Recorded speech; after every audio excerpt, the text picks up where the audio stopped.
Sacrifice করছেন, করুন। তবে একটা কথা মনে রাখবেন, স্যাক্রিফাইস করতে করতে নিজেকে একেবারে নিঃশেষ করে ফেলবেন না। আপনি স্যাক্রিফাইস করতে থাকলে মানুষ ভেবে নেয় আপনি স্যাক্রিফাইস করার জন্যই পৃথিবীতে এসেছেন। আপনি যে একজন মানুষ, আপনারও যে চাওয়া পাওয়া আছে, সুখ অসুখ মান অভিমান যে আপনারও হতে পারে, এটাই মানুষ ভুলে যায়। তারা ভাবে আপনার মূল্য না দিলেও চলে।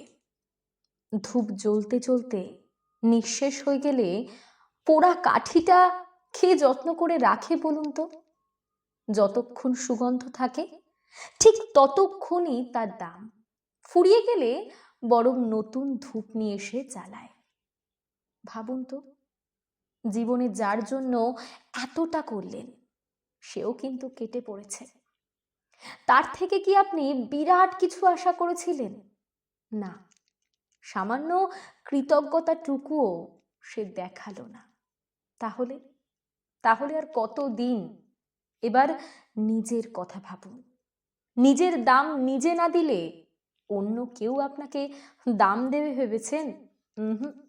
সেগুড়ে বালি। একটা কথা আপনাকে বলি, নিজেকে হরিণ লুটের বাতাসা করলে মানুষ কিন্তু লুটেই নেবে।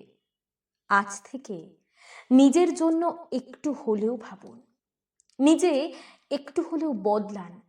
দেখবেন দিন শেষে আপনি ভালো আছেন। নিজের ভালো থাকাটা নিজের অধিকারের মধ্যেই তো পড়ে।